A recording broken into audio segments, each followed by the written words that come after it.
Très bien, bonjour à tous et merci de votre attention et de votre présence pour ce pitch que nous allons débuter avec la société Bimeo. Je vais présenter donc les intervenants à cette petite conférence. Monsieur Éric Lerognon, qui est président de Bimeo, merci de votre présence. Et puis Johan Locard, qui est ingénieur recherche et développement chez AM Valor. AM Valor étant la filiale de valorisation des arts et métiers. Et moi-même, je vais animer cette petite conférence. Je suis Bertrand Coulon, le directeur du développement de cette filiale. Alors, monsieur Lerognon, je vais vous laisser présenter votre société et puis vos missions au sein de cette société et depuis quand elle a été créée, puisque c'est une jeune société. Merci beaucoup, monsieur Coulon. En effet, donc, je m'appelle Éric Lerognon. Alors, je ne suis pas arts et métiers, quoique je suis ICAM. Donc, on est quand même entre... On a déjà la marque en commun. On a déjà la marque en commun. Et donc, moi, je suis issu de l'industrie. Hein, c'est pour ça que ce salon m'intéresse aussi. Mais il y a 10 ans, j'ai fait une reconversion professionnelle dans le monde du bâtiment. Et il y a 5 ans, j'ai créé Bimeo pour accompagner la transition numérique du bâtiment. Et je suis en parallèle aussi gérant d'un bureau d'études énergétique dans le bâtiment. Donc c'est mon cœur de métier et d'accompagner à la fois l'énergétique mais aussi le numérique dans le bâtiment.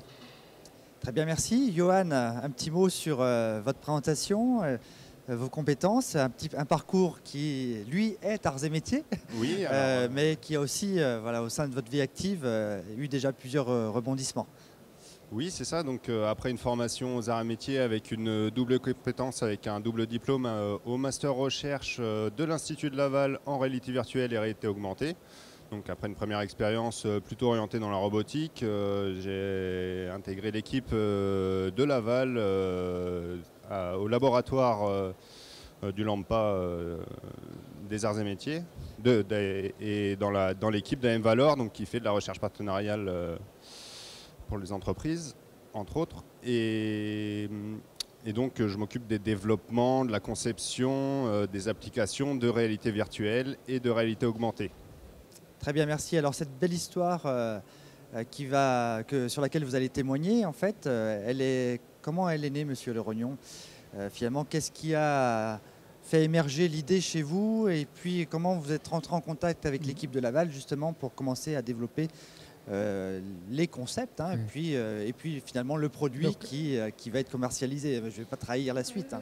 Donc, je suis pas du tout un ingénieur du numérique. Hein, je suis plutôt une génération passée, mais en faisant ma reconversion professionnelle dans le monde du bâtiment, j'ai découvert un acronyme qui s'appelle le BIM. Et le BIM, c'est le Building Information Modeling. C'est la modélisation de l'information du bâtiment. En fait, j'ai retrouvé dans ce BIM toute la richesse de l'industrie que j'avais vécue pendant 20 ans.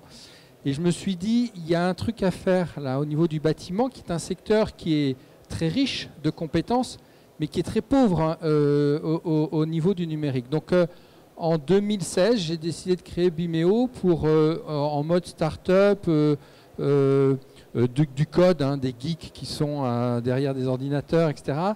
Et puis en 2017, la vraie problématique du numérique adossée aux bâtiments existants. Parce qu'il faut savoir que le numérique, quand vous partez d'un bâtiment neuf, c'est assez simple. Il suffit d'un logiciel et d'un peu de compétences.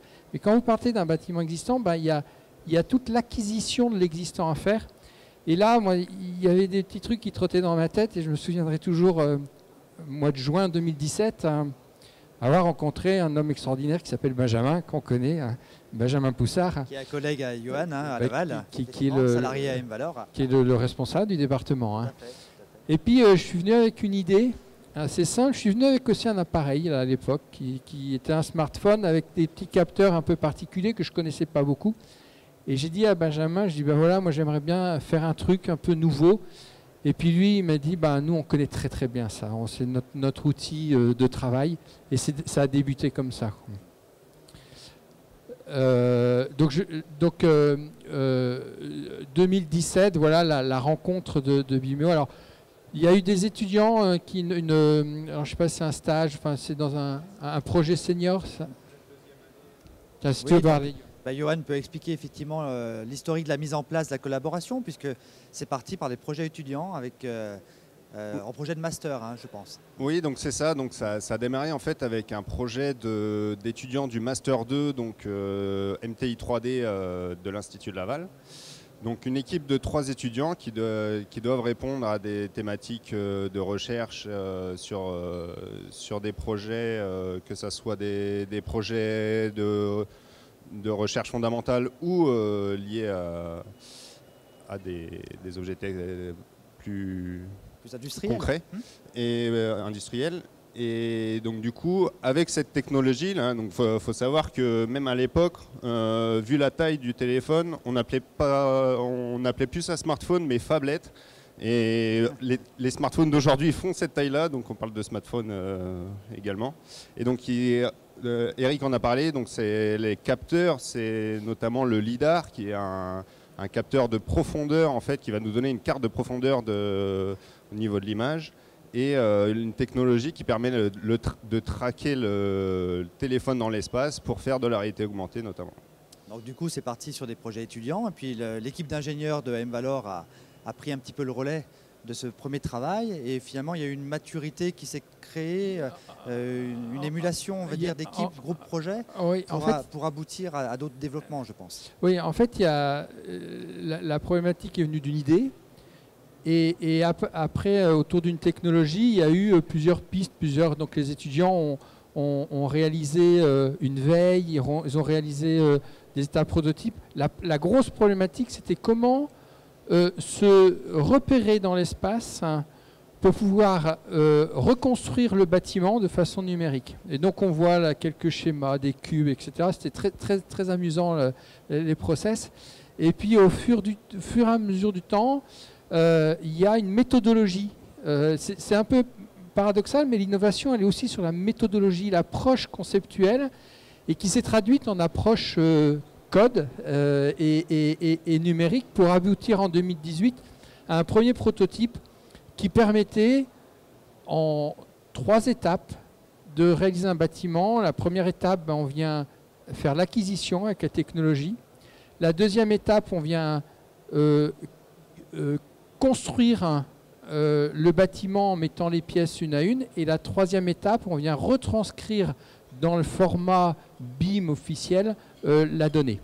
Je ne sais pas si tu veux parler un petit peu des difficultés ou du process autour du code, Johan. C'est intéressant parce qu'il y a l'idée, il y a le schéma, on va dire, de segmentation par étape du projet. Et puis ensuite, il y a les verrous liés au développement de la solution.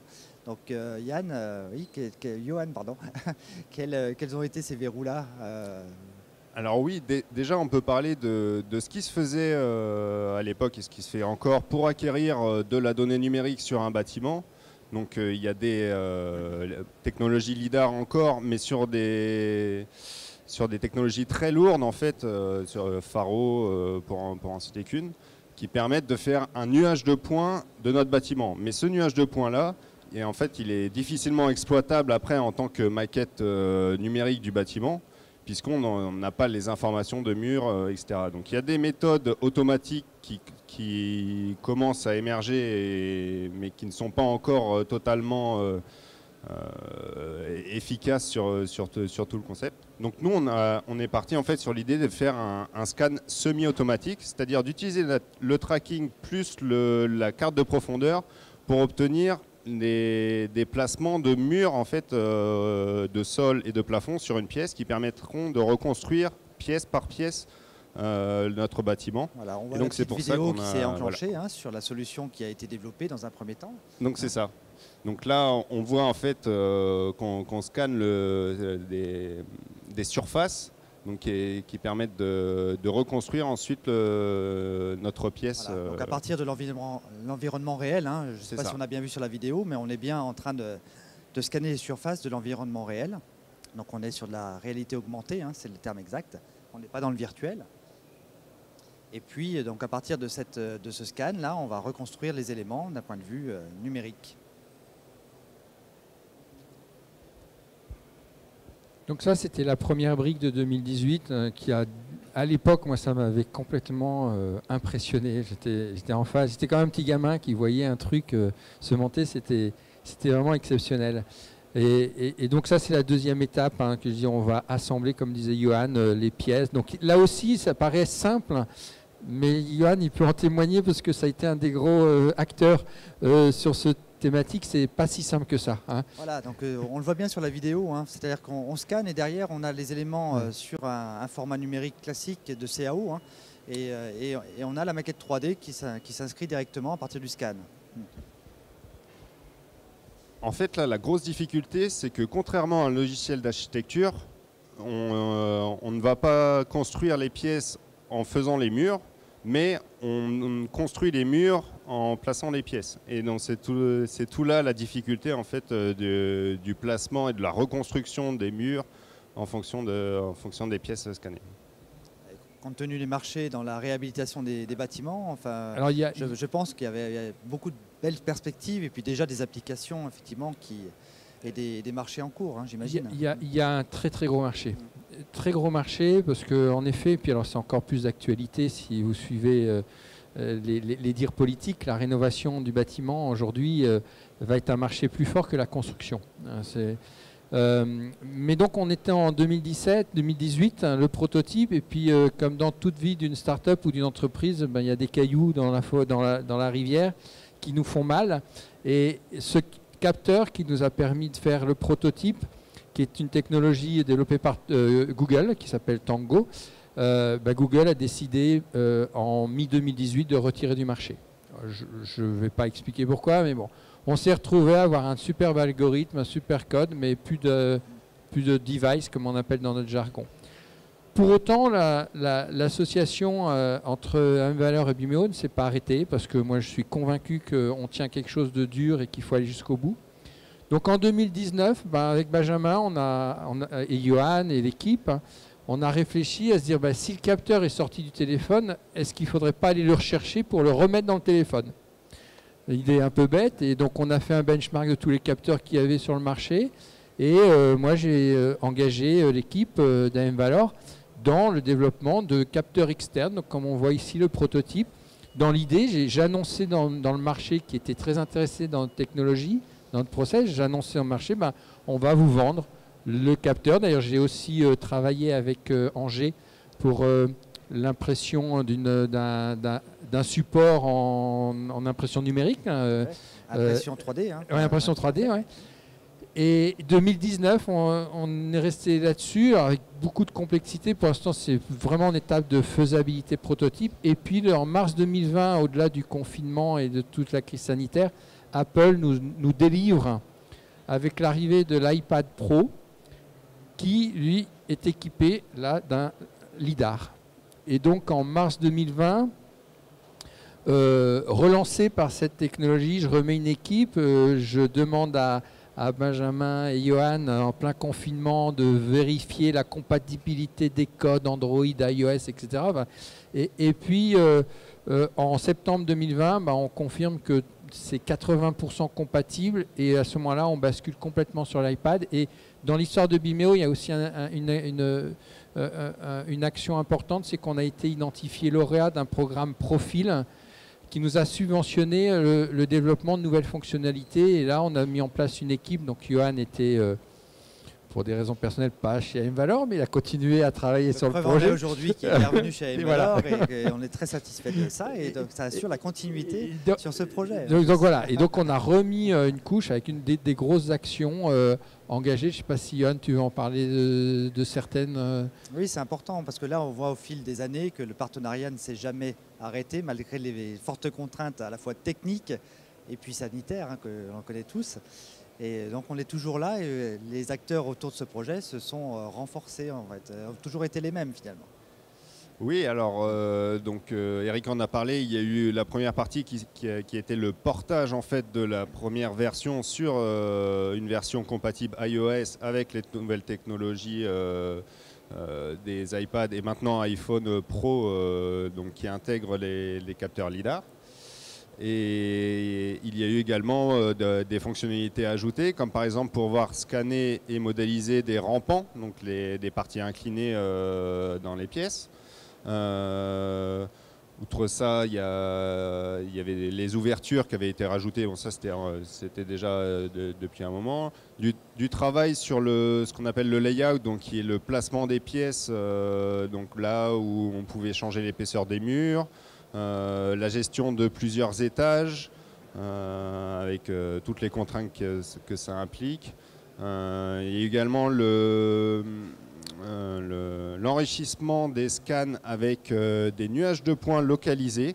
Donc on pouvait prendre un nuage de points dans notre pièce et le retrouver, que ce soit sur la maquette ou dans les formats exportés. Donc de ce fait, l'application, désormais, elle est quasi finalisée, elle est finalisée, on peut le dire, et elle évolue encore un petit peu en permanence. Elle s'appelle Air2Built. Oui, alors c'est vrai, on n'en a pas parlé. C'est exactement.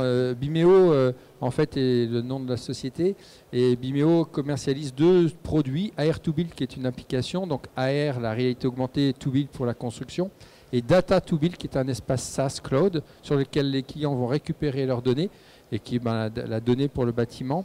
Alors je suis un peu déçu, j'ai pas la vidéo parce que c'est pas le bon support final, mais c'est pas grave. Donc comme le disait Johan, on a enrichi énormément depuis en 2021 les fonctionnalités. Aujourd'hui, on attaque un marché de masse qui concerne toutes les étapes du diagnostic immobilier, de l'expertise, de l'architecture, de la maîtrise d'œuvre, des courtiers en travaux, des bailleurs sociaux, enfin toutes les personnes qui ont à un moment ou un autre besoin d'une donnée technique d'un bâtiment existant. Que ce soit un plan, une photo, un nuage de points, une cote, tout ça. Donc aujourd'hui, on est un peu aspiré dans un business alors qui malheureusement se traduit pas directement par du cash. Une start-up, il faut du temps. Donc aujourd'hui, le premier sujet, il est financier. Et je peux vous dire que c'est compliqué. Et c'est pour ça que on est assez au courant d'ailleurs. C'est pour ça que je remercie M-Valor parce que je sais que nos relations sont humaines, sont techniques et sont partenariales. Et je tiens vraiment à remercier M-Valor de tout le soutien et l'accompagnement qu'il peut nous apporter pour une jeune start-up qui œuvrent dans des levées de fonds, etc., qui ne sont pas si simples. On peut aussi accéder à ce point-là, en parler un petit peu précisément, sans trop en dire, mais M-Valor aussi participe à des fonds d'investissement qui permettent de prendre des participations dans des entreprises. Et quand les entreprises écrivent de belles histoires avec nous, avec nos équipes, écoutez, c'est avec plaisir qu'on les accompagne également sur le plan financement.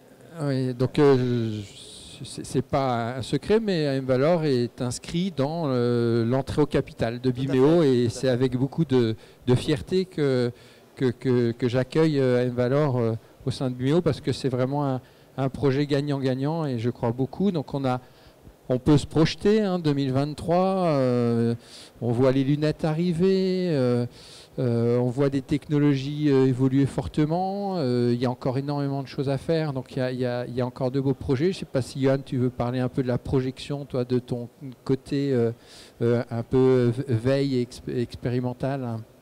Oui, c'est important parce que Johan, vous avez participé depuis le début à cette belle aventure et voilà, au travers même d'un employeur différent, on va le dire comme ça, et finalement vous avez suivi le projet de bout en bout, mais il n'est pas fini. Alors oui, c'est ça. Dans ces domaines-là, en fait, faut savoir que les technologies évoluent très vite. Donc là, on a pu le voir avec ces technologies-là. C'est comme des nouveaux téléphones tous les ans. Nous, c'est pareil. Il y a des casques, des lunettes qui arrivent tous les quelques mois. Et du coup, ça permet à chaque fois d'envisager de nouvelles perspectives de solutions pour des applications telles que Air2Build. Donc là, on voit arriver des lunettes de réalité augmentée plus tout public.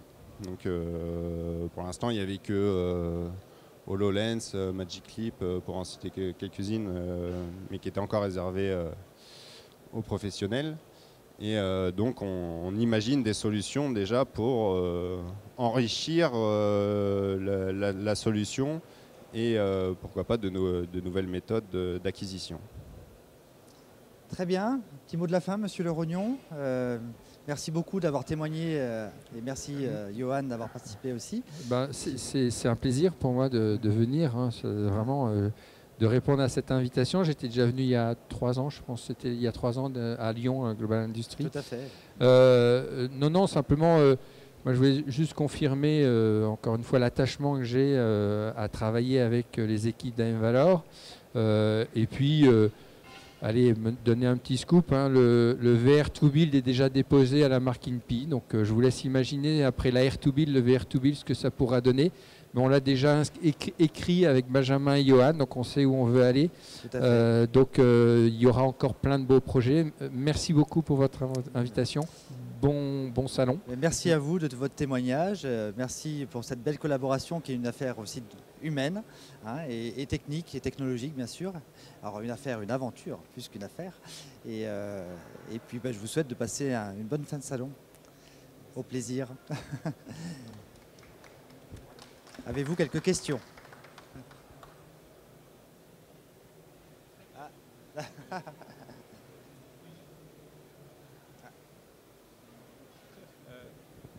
Oui, on voit l'arrivée de casques actuellement. Est-ce que y a le Cambria qui vient de sortir là, de Meta?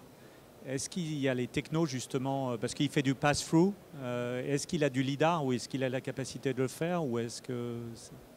Mais il faut savoir qu'il y a toujours 2 choses dans les développements. Il y a ce qui est capable de faire le casque et ce qui est capable de développer avec, c'est-à-dire les SDK en fait, qui sont disponibles pour des développeurs comme nous pour y travailler. Donc ils ont certainement ajouté ces fonctionnalités-là et oui, on pourra... Je ne vais pas me positionner sur l'aspect technique du casque, mais il y a une chose qu'il faut savoir. Alors, je ne sais pas si c'est propre au monde du bâtiment, mais en fait, il ne faut pas aller trop vite. Alors, on en parle là, parce que ça fait rêver, mais franchement, il ne faut pas aller trop vite parce que l'HoloLens, c'est déjà un casque qui est arrivé dans le bâtiment, mais il est ressorti. Hein. Vous n'en voyez plus un dans le bâtiment parce que les gens ne se l'approprient pas. C'est beaucoup trop technique.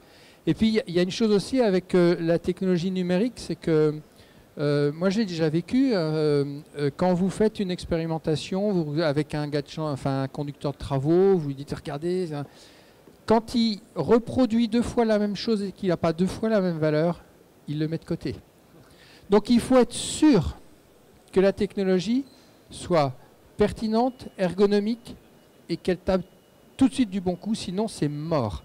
Donc, on y arrivera. Mais je pense qu'il se passera encore un peu de temps et déjà le smartphone fait beaucoup de choses et ça sera déjà bien.